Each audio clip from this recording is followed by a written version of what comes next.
Okay, my name is Jacqueline Albert Simon. Jacqueline Albert Simon. Simon.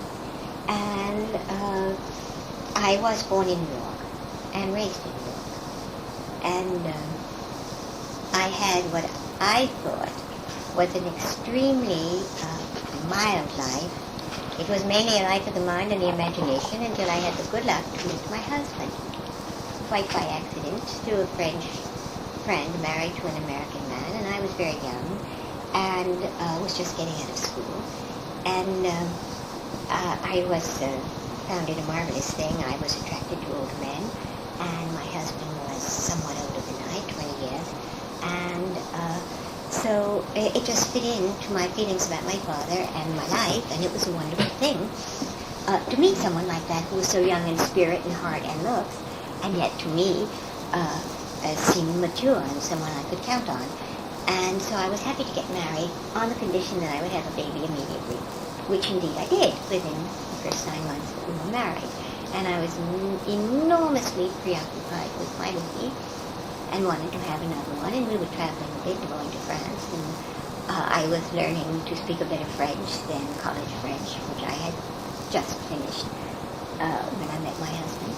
And then I wanted to have a second child, and it was during the time that I was pregnant with my second child that I met your father. It wasn't that I didn't know your father. I had never spoken to him, because he too was an older man, and by the way, much older than my husband, so he really fit into the category of an older man. And I had never been brave enough to treat him like an adult, as though I myself were an adult at the same time. But no, I was an adult. I was married and had a child, and was pregnant again, and we met at FAO Schwartz, where he was buying toys for his little daughter, and I suppose I was buying toys for mine. And that brought us together, and we talked and laughed, and I was going off someplace with my child, and he sent me some books.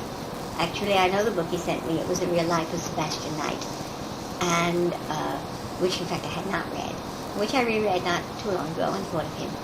And so he came into our lives during that time, as simply as that. He just marched into our lives, and I think he had probably not too long before that separated from your mother or was divorced from her.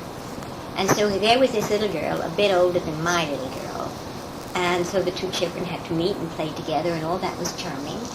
And it was very clear that your father had an image of me which was totally unreal and complete fantasy, and saw me as your mother, an utterly delightful child myself, having fun with his child and my child, and producing another one along the way. And this gave him an image which was completely unreal and suited my particular fantasy life too. So I entered into the game not knowing how serious the game could become. And so that's why I said that your father fixated on things. There was probably no other woman in his life at that time. I think he had just broken up with someone.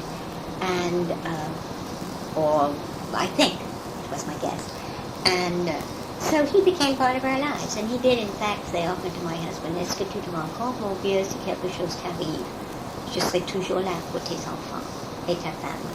And Pierre and I never took it seriously. We never really thought that this was anything more than a fantasy on his part. And my absorption in my family was such that I allowed that feeling to grow without really being absorbed by it myself. My absorption was in my children. And you became part, Jamie, you became part of our existence for a year or two. Truly for a year or two. Because we had a house in the country, and it was hot, and we said, why don't you come and spend a month with us? A month in the country, right out of Chekhov, in my way of thinking, and he loved that. And so you came and stayed with your nanny, Mamie, was that her name? Mimi. Mimi, and our little baby, who was a few months old, and the rest of our family. And then in the winter, you two were friends, and I loved you too, and I thought you were an enchanting little girl, and loved sharing my recently invented maternal feelings with another child. I hope I didn't do you any harm by doing that. But No, you left me with lovely memories. I enjoyed every minute of it, every second of it. And so another summer came along, and I think we did the same thing. I don't remember the circumstances of the second summer as much, but I do know you were there because I remember Lisa's 4th birthday party, and you were there. Because I made a poem about it, which we recorded, and we remember it and laugh about it. They were all there, Jacqui, and so forth, all set to verse. So, now the adult life. The adult life consisted of dîner à trois, Pierre, Sioma, and me, where we played word games. We played with books and authors and plays on words, and he was bright and funny and charming. I never knew him any other way but bright and charming, and an extremely generous friend, always bringing some of Pauline's fantasy jewelry for me with which I could decorate myself. And I was the adored little creature of these 2 men and you 3 children, and this suited me perfectly, which explains my reticence to give any more insight into the situation, which must have been peripheral to my private existence. And then it did seem to me that he had met someone else, and I was relieved that there was no longer this burden on me of keeping up the fantasy. And it was difficult for me to make it clear to him that he had moved on and that I had too. And in the meantime, we stayed friends because we could not be friends with him. It would be impossible not to be friends, no matter how exasperating he was on that level of persistence, as we had talked about it, and being compulsive, obsessive almost. And the books continued to come, and always with wonderful little dedications inside the books, so wonderful little notes, and the flowers came, and we continued to invite him. And I think soon after that, he met Green. I think very soon after that. What year did they meet? I don't have it in my head. I thought it was the early 60s. Well, now it might have been, but by that time we weren't seeing as much of him. Or maybe the late 50s. By that time we simply were not seeing as much of him. And we talked on the phone, and he was part of our lives. We occasionally saw Pauline at parties, or she invited us someplace. I think we very little invited her. I don't remember Pauline being part of our existence. Can I stop you for a minute? There's some things that I don't quite understand. How did you actually meet Sioma? What is the connection? When I was getting married, my father thought that I should get some more sophisticated clothes. Uh-huh. And I had been doing some fashion writing when I was in school. Where did you go to school? And in New York, to NYU. And I was doing some freelance fashion writing. And so I knew about Trigère, and as you pointed out, it was the moment of Trigère's success. So I called up and asked if I could come up and look at the clothes. And when I got there was Sioma. And I was quite intimidated by Pauline, particularly by her sophistication and by her glamour, which certainly wasn't part of my life. And it was my father who suggested that this was going to be a solid marriage and I should wear something besides sweaters and skirts. And you see, I haven't changed very much. Come back to it. Good. I'm glad to see that. And so I remember very well that he helped me choose some clothes which were much too sophisticated for me. And I just adored them. I thought it was wonderful. I had a marvelous evening dress, things I had never owned. I'd never owned an evening dress in my life. And I had party dresses, but not a real evening dress. So, and I never had a cocktail dress. And I said, well, where would I wear something like this? And Pauline looked down her nose at me and said, cocktails. And I thought, where do people go for cocktails?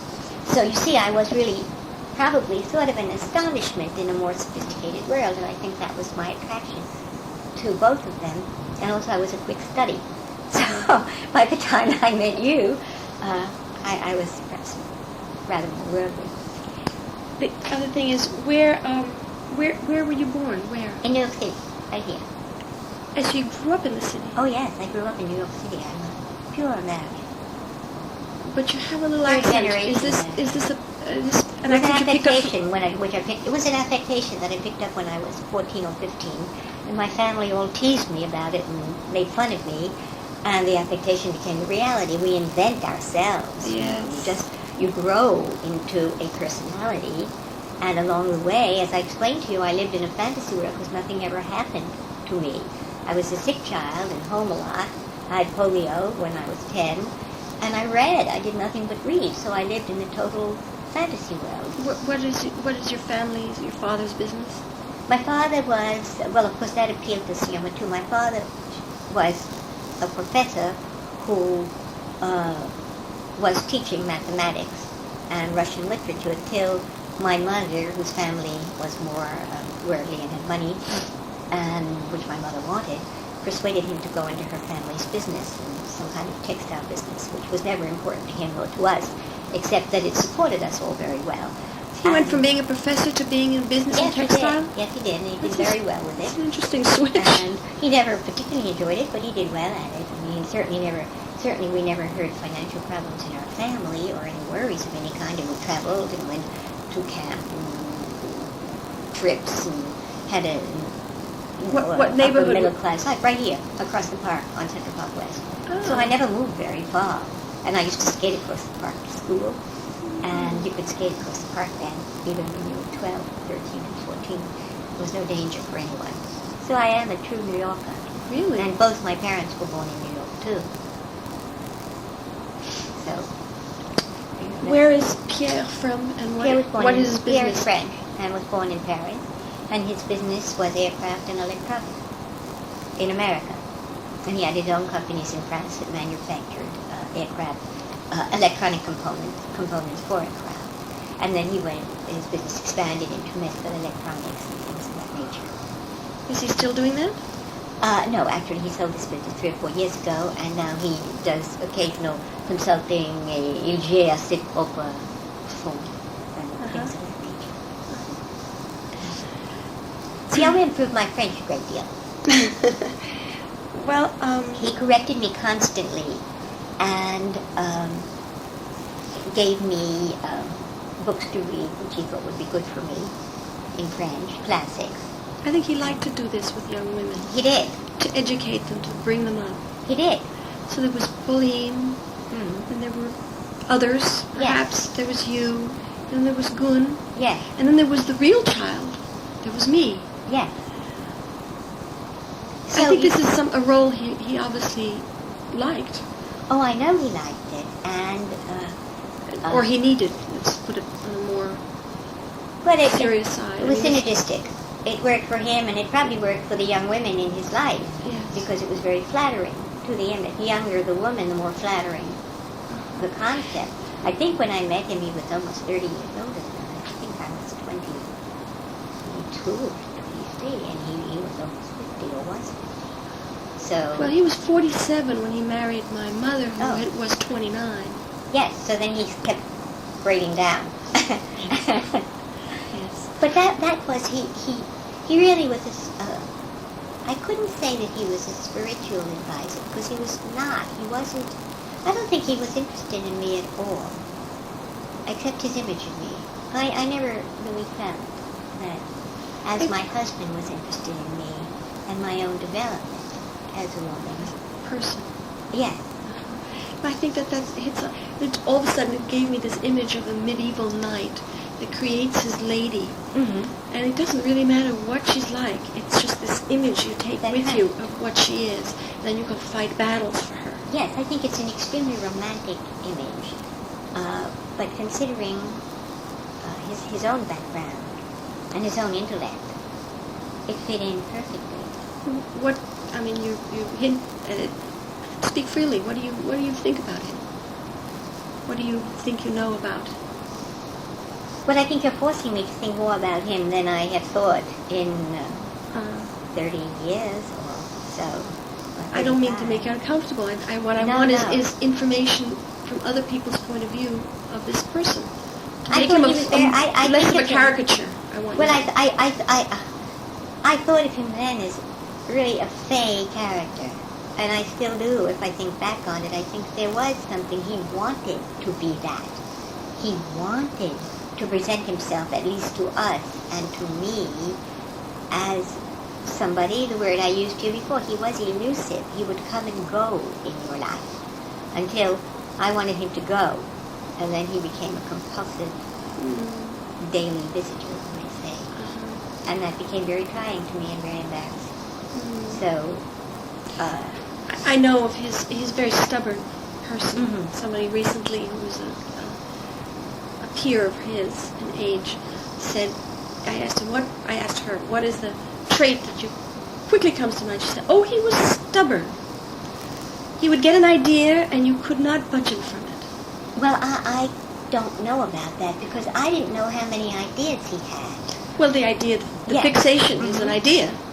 Exactly. But in truth,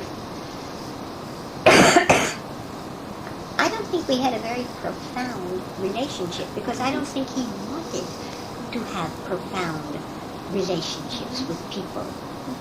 I think he wanted to present himself in certain ways to certain people, and indeed he did. And that was how he was to Pierre and me. And Pierre found him utterly delightful and a charming fellow, full of goodwill. And we remember hearing about his financial problems, which I never understood. I never understood the financial intrigues of keeping Pauline's business alive and his role in doing so. Why would you have heard about it? From him. From him. Only from him, but he never would go into detail. He would tell it to Pierre and say, mon vieux, c'est fini. Et le lendemain, he would say, formidable, tout va. On a reçu une commande extraordinaire. So I really didn't get into that very much. But we both remember an incident, Pierre and I, when I was in our early friendship, when he had told us that Pauline's business couldn't function anymore, and the money problems were terrible, and the orders were terrible, and we were going out to the theater and someplace afterwards, and we invited him to have a bite before the theater, and he showed up and looking very dapper and beautiful. And when we came downstairs, there was a car and driver, and we were swept off to the theater with his car and driver, and then we were swept off to 21 with his car and driver, and then we were delivered safe to our door with his car and driver, and we were both very intrigued by the Russianness of it. Now, the Russianness of it. Now, my origins are Russian, and I feel very Russian, and it happens that my moods can be Russian. I can be very high and very low, and I adore my own anguish. I really love my own anguish, and I very often look quite wonderful when I'm suffering, and people have remarked on it.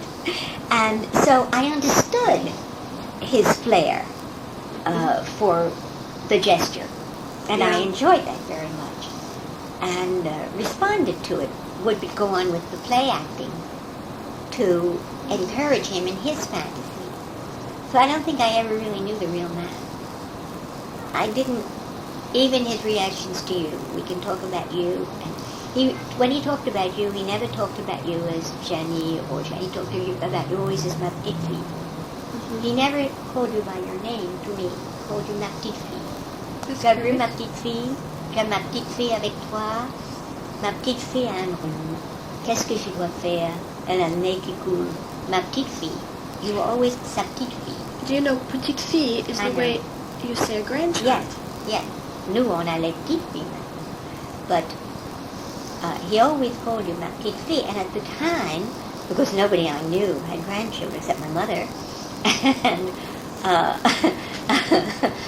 it didn't occur to me that there was something significant, and I'm not sure that there was. I'm not sure either. I don't really think there was. I just think, looking back on it, I remember that pour moi, tu étais Jacqui Trigère, but for him, tu étais sa petite fille. And I think there was some problems with Millet from time to time. I don't really remember. But you have to, I mean, you must... But I also carried my mother's name. That maybe had been awkward for him. That's probably it. That's probably it. And it was easier for him to refer to you that way, particularly to me. I don't know if he did to Pauline. I don't know. And actually, you must forgive me for giving you such a sketchy story, but I know that my own preoccupations were such that other things were truly peripheral. And that's not unreasonable. This is not a major character in your life. We're not people who you still see. We're not relatives. And so I understand that these are minor characters in your drama. I wouldn't say minor. We have such wonderful memory of the pleasure we had in his presence and in his fantasies and in the rich moments he added to our lives. Both of us, perhaps richer to mine than to Pierre's, but perhaps more friendly to Pierre because they met more as equal than I did in my role playing, and he created the role and I enjoyed playing it. And then the role went out of style. The role went out of style in my life. And the role went out of style. It did seem to me that any more rational person, and I don't think he was really truly very rational, any more rational person, I think any more rational person would have come to the same conclusion, that this was a delightful fantasy, and we were friends, all of us.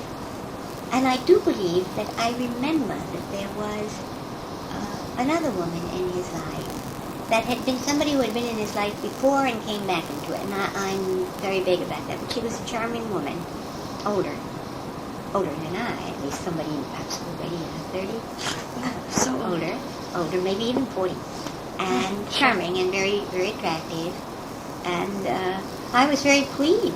I mean, we continued to all be friends. I can see why, yes. Yes, we continued all to be friends, and then he sort of hinted about Boone, and then he lied about her age, tried to make her older, because he was very embarrassed. And we found her charming, and we thought it was just amazing, and how wonderful for him, and how good they were together. They were. And really how good. And it made us very happy. And at that moment, you have plenty of time. And at that moment, my senses were tuned. That is nothing. I have shoeboxes full. They're all my own tapes. I have shoeboxes full, and I threw away. Tapes of interviews you do with people. I threw away at least 100 about 2 weeks ago. I always kept them in case somebody would accuse me of something or other. And then I thought, 12 years later, if anybody's accused me of something, you can claim senility. That's right. So I little by little, just one day, not too long ago, perhaps a month ago, just said, nobody's ever going to listen to these again. Certainly not I. I'm not the kind to review my former glories. So let's just dump them. And I put them in a garbage bag and threw them out someplace in the street. Well, I advise people, many times older people, I said, why don't you tape some information for your children? I said, I'm one of those children who wants information from their parents and they're not around anymore. And when I ask Pauline things, she says, oh, I've told you that 50 times. And she hasn't told me ever. She's told 50 other people. That could be. And I've come so late in the story that it's so boring to tell these stories already. That she doesn't really... Right. Now let me see about Pauline. Pauline and Selma and us. I don't think she attached any significance to our friendship any more than she attached any significance to our own friendship with us, which was only social. Again, that was a world where people didn't know each other. They invited each other to parties. Right. And you were invited if you looked good and wore the right clothes. And Selma was supplying me with Pauline's models. And those models were quite nice on me. So I was a wonderful advertisement for Pauline. And I got it. Yes, and I was often at Pauline's parties in Pauline's clothes. And it didn't annoy her that he was giving me these things. I really didn't need to be given gifts by Selma, but he loved doing that. And they loved seeing me wear her clothes. And during that time, of course, I had been pregnant and was getting over being pregnant, so that I wasn't shopping around, and it was fine to have wonderful things at my disposal. I never asked for anything. They were just thrown at me. And It sounds like me. I never asked for anything. And they were just thrown at me, all sorts of inappropriate. Inappropriate. I thought everything was inappropriate too, by the way. And Pierre and I thought that was normal. Now, Pierre and I thought it was normal that Sioma was throwing these clothes at me. I mean, neither one of us thought that was maybe not appropriate. We were amused by it. We knew he was amused by seeing me in those clothes, and we knew that Pauline liked it because she invited me to parties wearing her clothes. So Pierre and I thought we were doing them a favor in a certain way because they weren't my style of clothes. And I never thought I looked quite right in them. But it was another diverse.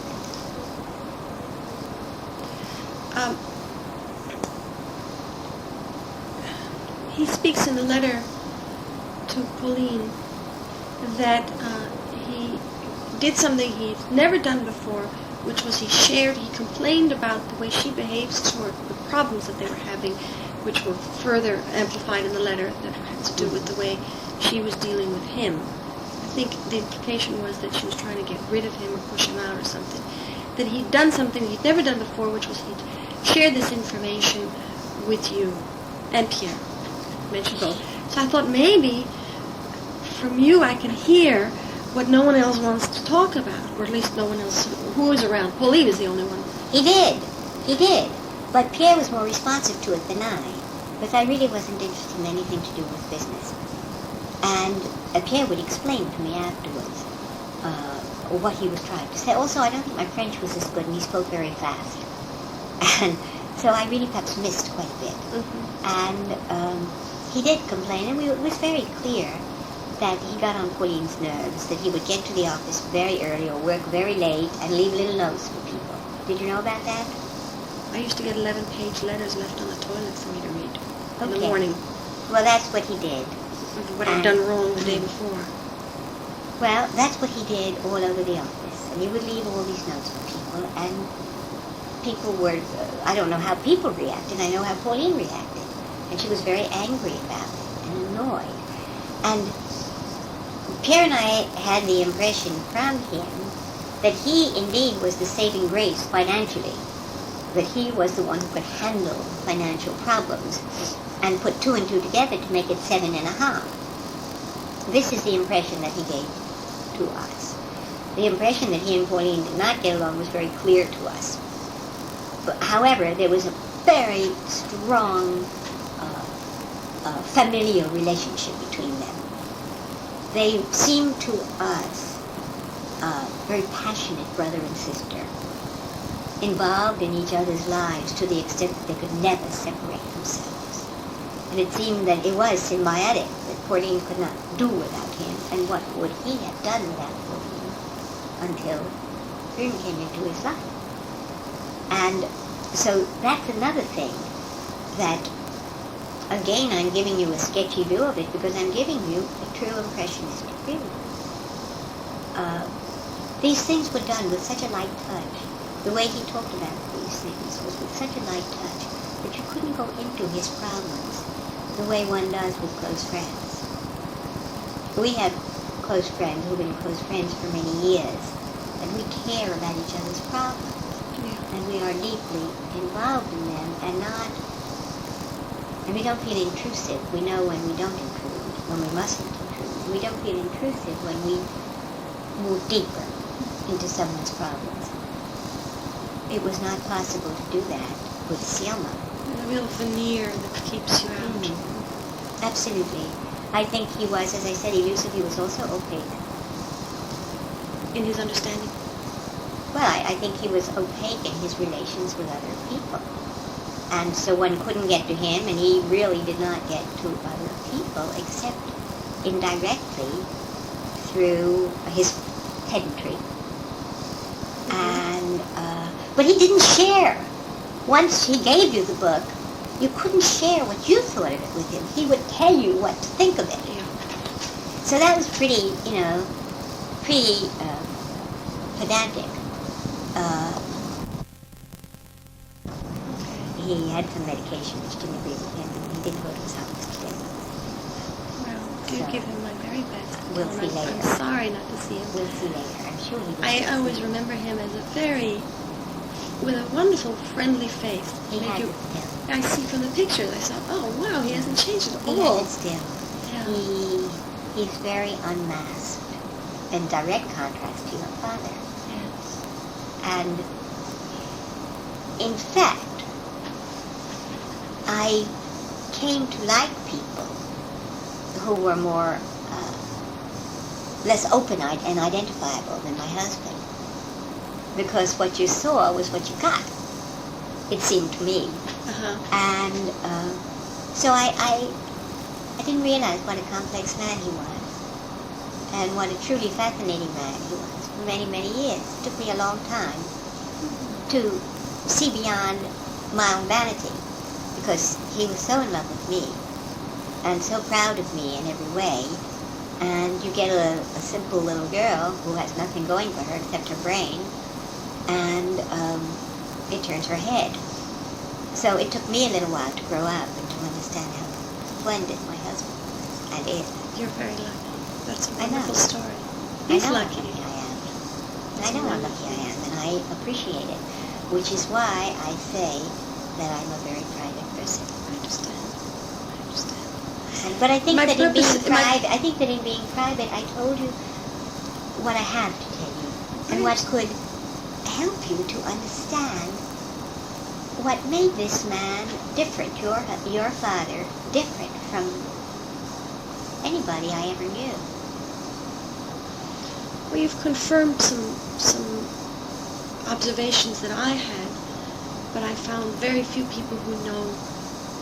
As you say, he's not somebody that you get to know. He gives an impression, and he worked very hard at giving the impression he wanted to the Yes. people he wanted.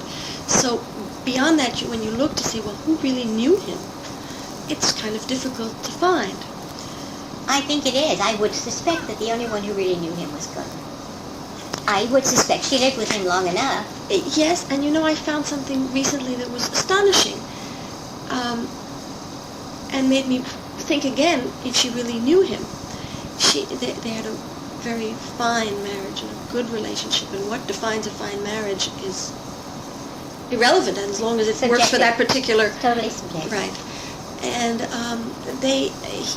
he sent her back to school. She got a college degree, and she chose to study French literature, which I thought was interesting and odd for this Swedish woman to decide to study.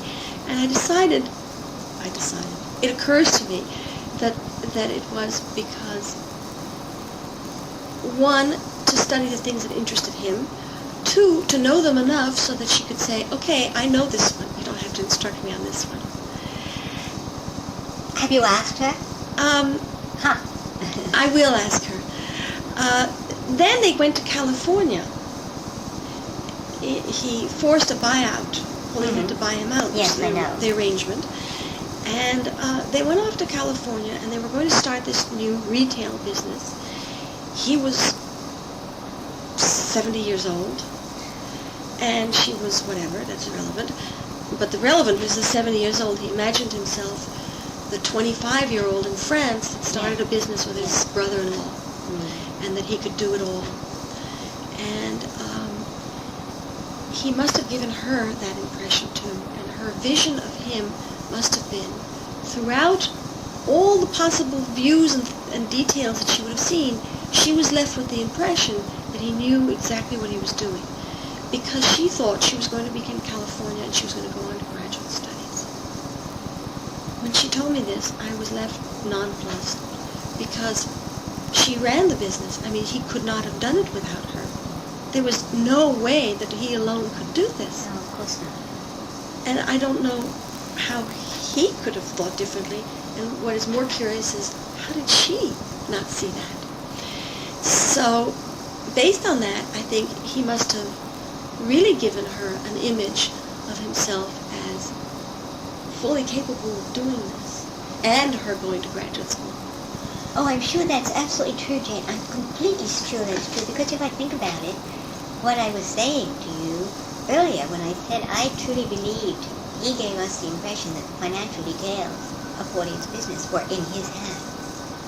And that he was I think they responsible. were. Well, he was responsible for making things work.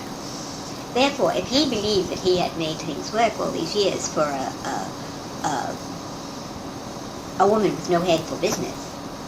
There was no reason for him not to believe that he could do it again. It was a different game, though. But it wasn't necessarily his perception.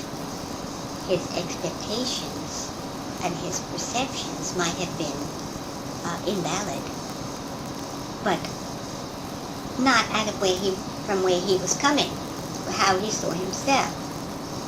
And also he had an independent lifestyle. I just don't know how you fit into that independent lifestyle. I have to get back to you, because by the time she came into your life, if you tell me it was the early 60s, and you see why you disappeared out of our lives, I don't know. I think it's tied up with my unwillingness to be part of a game that was I think it probably resolved itself. Yeah, and it was just untenable. So I think, so you must have been what? Adolescent. I was, I'll tell you, it had been arranged that I was going to live with him.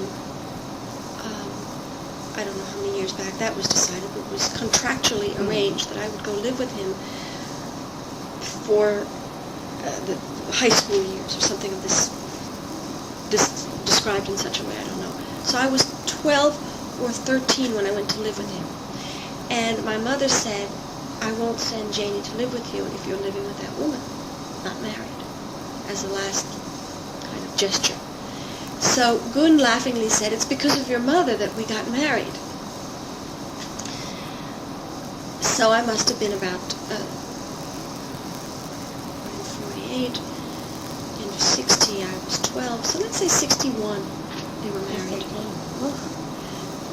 What a situation for a little girl. Oh, it was really very strange, I have to tell you. I believe it. And I tried to talk to my father as I got older, into my teenage years. We had a lot of explosive years together.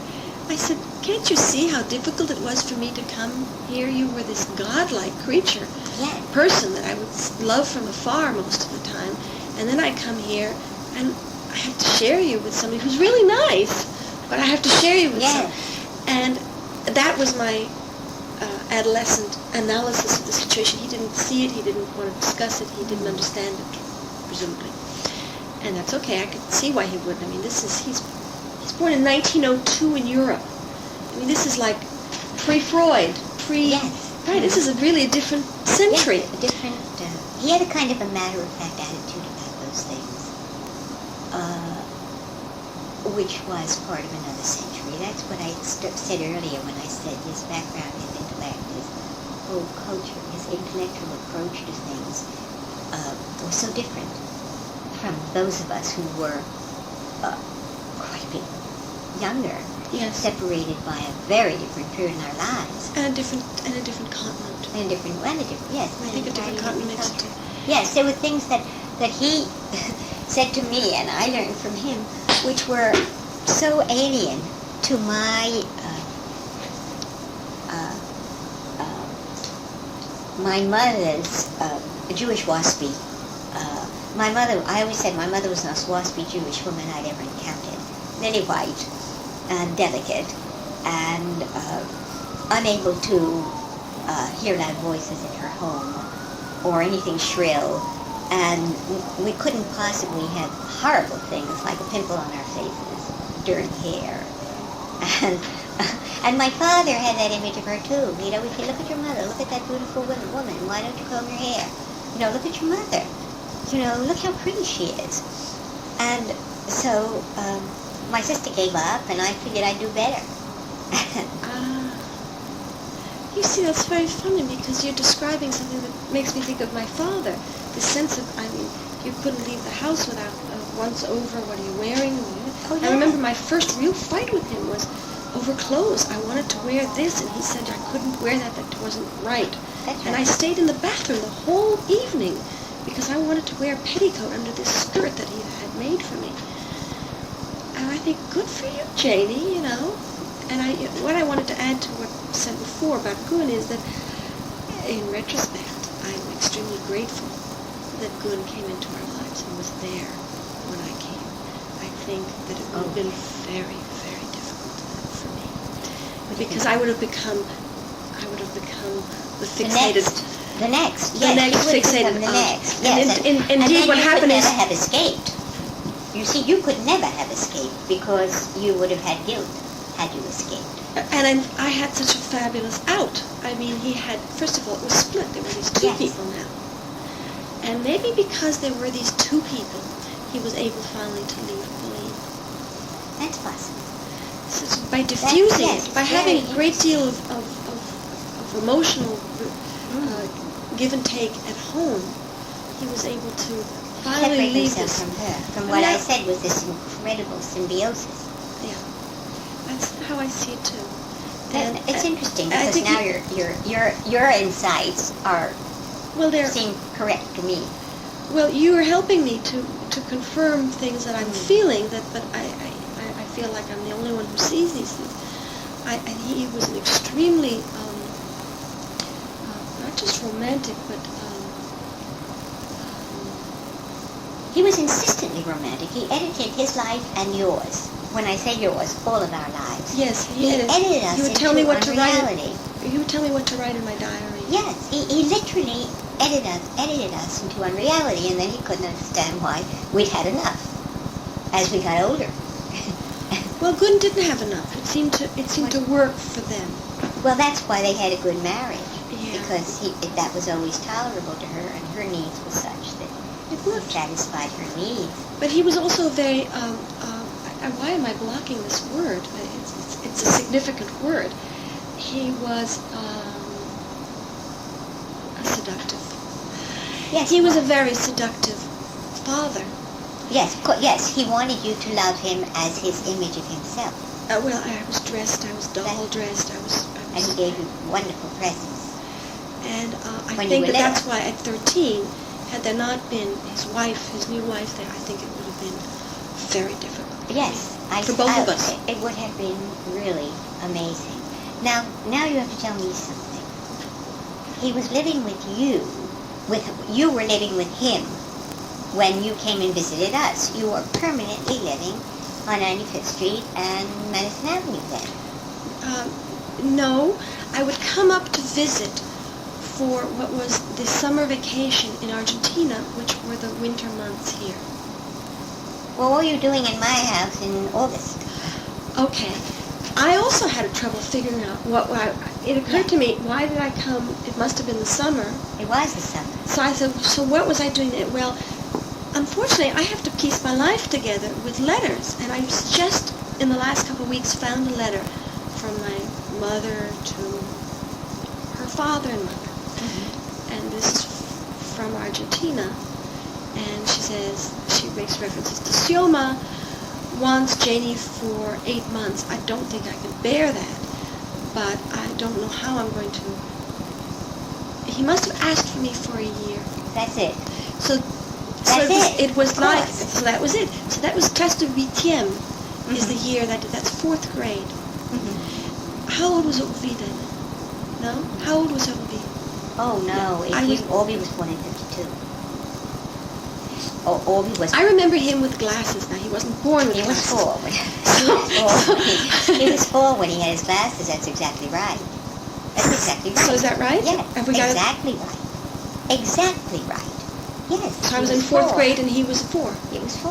So Yeah. that's it. So that's it. Well, but the summers you spent with us, I know when Lizzie was 3 and 4, and Obi was a 0 and 1.5. Oh, 3 and 4, I know why. Ah, Because I was living in France. I don't remember this very well at all. I mean, I don't. At 3 and 4, I remember taking a flight, an airplane no, then flight. you were older. Oh, okay. No, then you were older because I we didn't live in East Hampton then. We lived in Locust Valley then. The 2 summers you spent with us, we lived in Locust Valley. And the with time we Renee. flew was to East Hampton. Yeah. Okay. So why you saw me in the summer when I was 3 or 4? Am I born the same year as Lizzie? No, Lizzie was born in 49.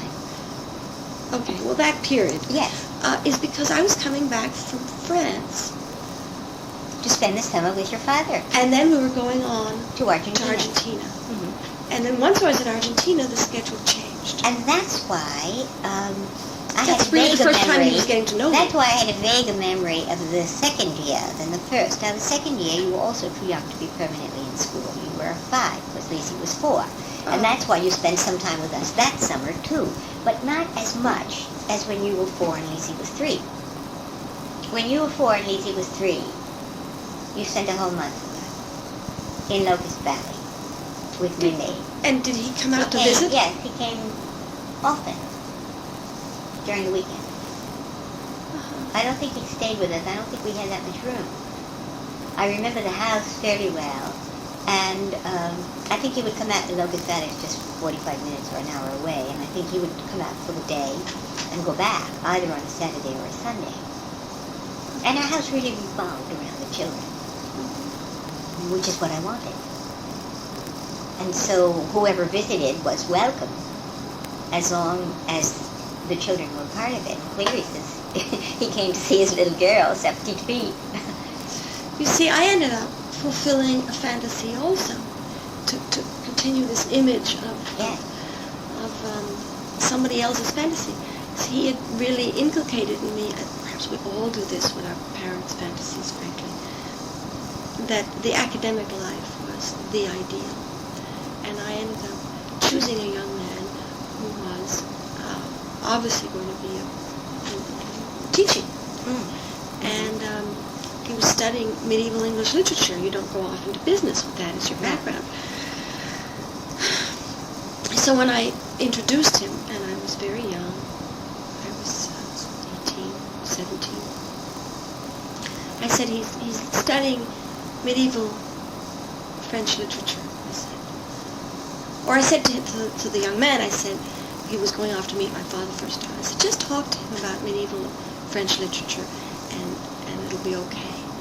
And that's indeed what he did, and it was okay, and so therefore I had won over my father. But in fact, what I'd done was to pick somebody who fit the ideal that he'd kept flying. Absolutely. And the other thing I did was to pick somebody who was constantly critical in a way that was obviously soothingly familiar. Yes, we do that. Yes. We really do that. And that's why I liked father images in my life, because I was very devoted to my father. Remember, you said, how did I meet Sioma? And I said that the actual way that I met him was that my father, not my mother, my father, said I should have different kinds of clothes because I was going to Paris on my honeymoon. That's very lovely. I hope you don't tell your children, because they'll forget, because they're busy with their lives and their young children. You should write it down or tape it for them. I remember it. I was thinking of it this morning, in fact, because I knew you were coming. And I was remembering how adorable it was. My father took me shopping. I remember going to Lord & Taylor with him to look at clothes. And he enjoyed it so much. And I was going from man to man. I was going from a daddy to a daddy, and there was another daddy over there someplace. And for me, it was pure heaven. And luckily for me, I grew up. So luckily, you made a choice that was not only benign, but beneficial.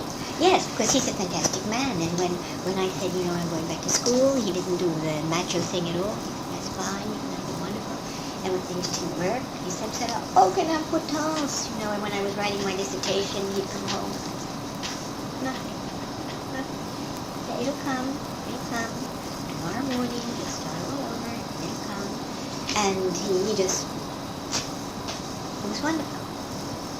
He never, had any fears about it. He's a very, very secure man, by the way. Yeah. Extremely secure man from a great background, which has to be secure. What was the background? Love and devotion from a extremely well-praised bourgeois French family. And he was the youngest child in a large family with many grandchildren, and he lived in a house in Paris with his mother and his grandparents, mother and father, and 2 older siblings, and his grandparents until he was 7 or 8. And then they moved out, got their own apartment. Are they Jews? But his mother had been raised in that house, one of 4 girls who were very well known in Paris, les sœurs who were marched across Paris like Eloise to learn their riding, equitation, and their whatever, and all their occupations. They were taught in the basement of the house. They weren't leaving the school. They had a private tutor. And then his mother was a very secure woman. And then there was Pierre, the adorable baby of the family that everyone loved. So he This was is off to a wonderful pretty good start. when it's well designed. How well it works. Yes, he was really off to a pretty good start. And so he was never intimidated by me.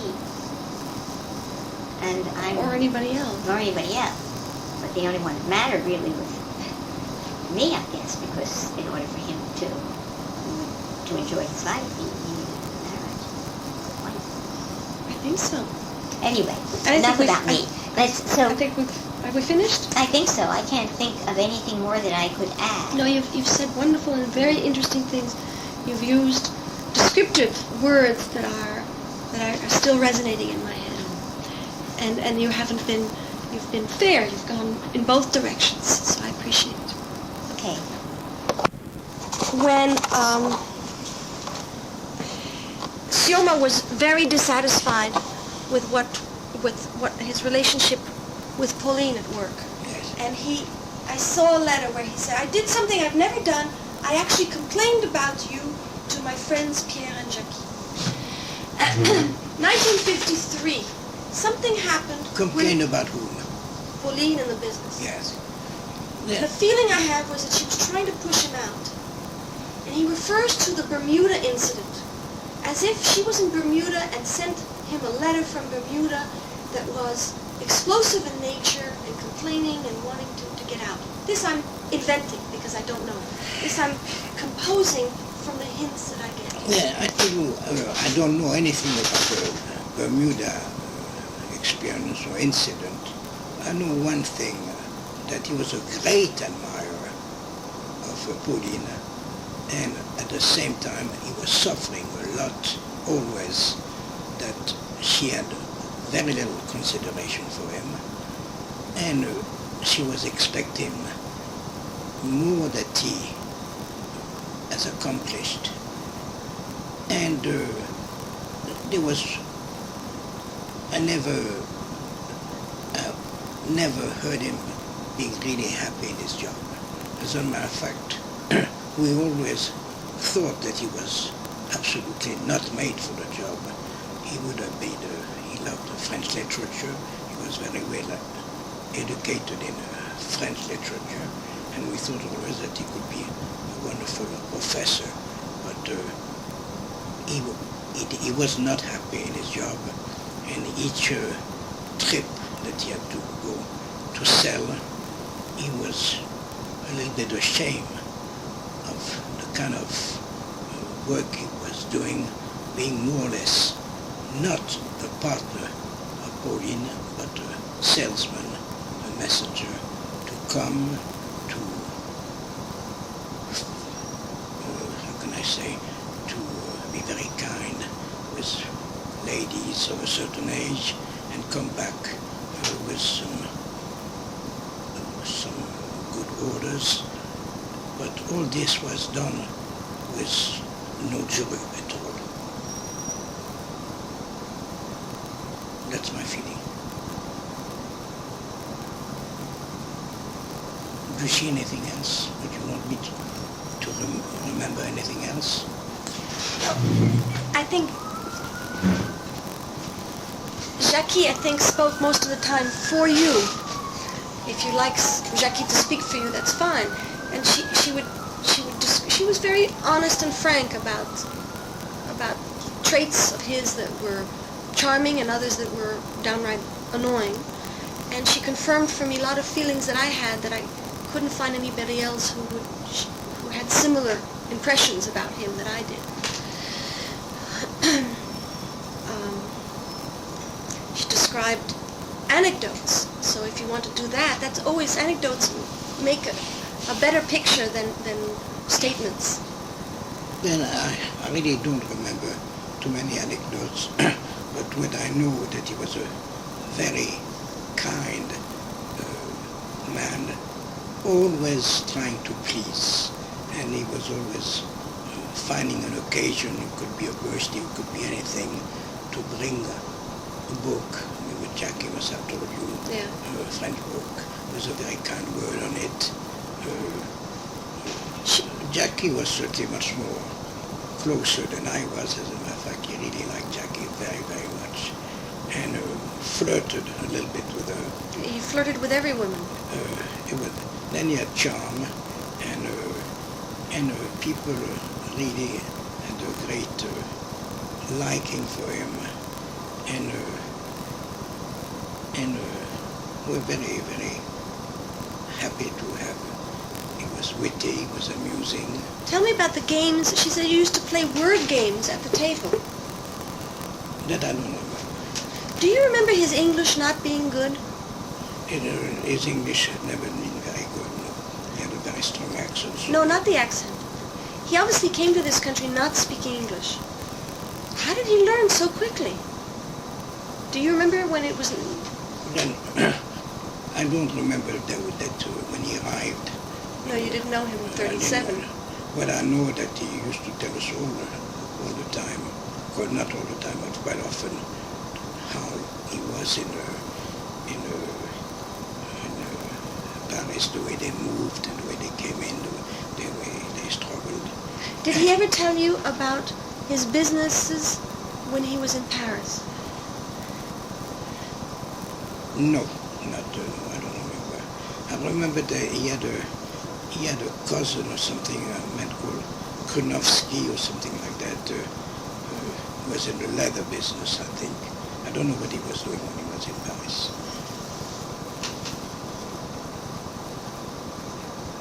No, I tell you, Jacqui had certainly much more rapport with him, and he used to come often for dinner, and we enjoyed his company very much. He was very amusing, a very good sense of humor. Did you invite him with other people?